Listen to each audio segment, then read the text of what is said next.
So this is my Frankenstein library. As you can see, not very big, but not too bad for just one book.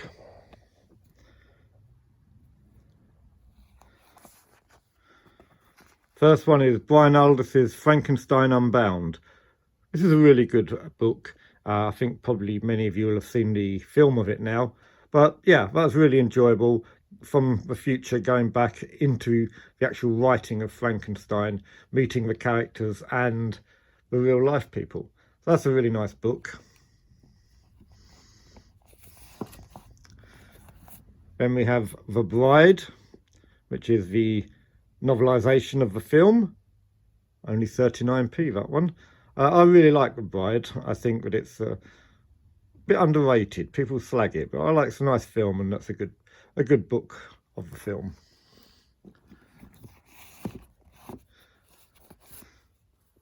This one is the Hammer Horror Film Omnibus. I think there's about 3 or 4 in the series. They're all mini novelizations of the film, but this one is particularly good because it has The Curse of Frankenstein and The Revenge of Frankenstein in it. So, as well as The Gorgon and Curse of the Mummy's Tomb. So those are really nice books, and it's nice to be able to read little novelizations and novellas of the films.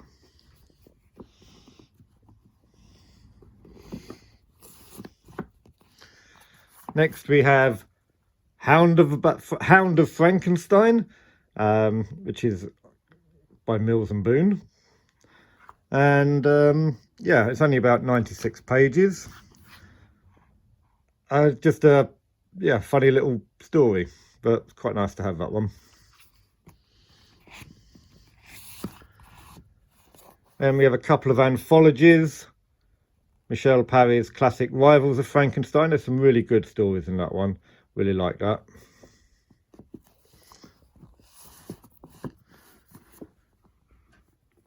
The Ultimate Frankenstein, some stories by Brian Aldiss and Charles DeLint. They were all written specially for the book, and yeah, I'm not as keen on that one, but still some interesting stuff in there.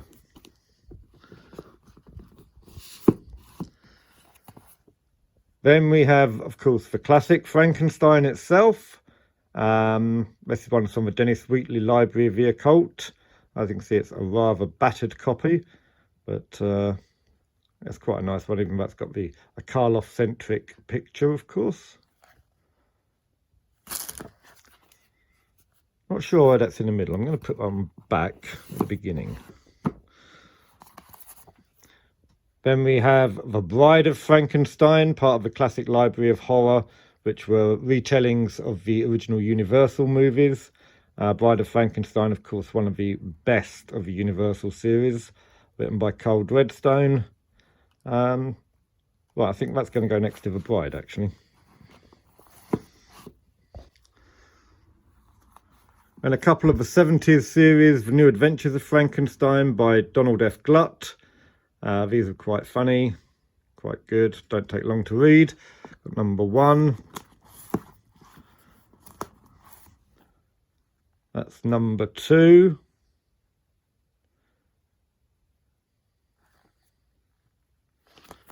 I mean, I've got to get number 3. Haven't got that, which is a bit annoying. But then, of course, in good old Universal fashion, we have Frankenstein meets Dracula. And of course, there were New Adventures of Dracula out about the same time as well.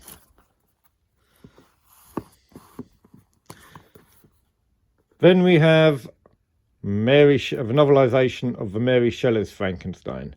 The novelisation of the film of the novel. Didn't pay much for that one either, $1.99. And finally, on this shelf, we have Frankenstein is alive and well and living with Mrs. Frankenstein. Moving on. And a couple of other books. In Search of Frankenstein, exploring the myths behind Mary Shelley's monster by Radu Florescu. This is obviously a sequel to In Search of Dracula. And this is really fascinating. He puts together a lot of stuff which suggests that there was somebody who might have influenced Mary Shelley, and what could have led to the Frankenstein story. A lot of people have dismissed it, but I think it's quite an interesting theory. There was an old documentary about it, but I can't find it. But yeah, that's a really interesting book. Another anthology. I haven't actually read this one yet, but it only cost me £1, so I'll get round to it sometime.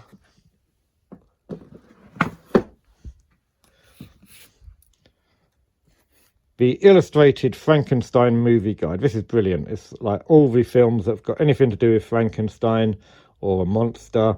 And there are 3 in the series. They did vampires, Frankenstein and dinosaurs. And yeah, the Frankenstein one is brilliant. If you ever get a chance to get a copy of this, really do. And finally, the other essential Frankenstein. This is the actual story, but it's the 1818 text rather than the 1831 revised text.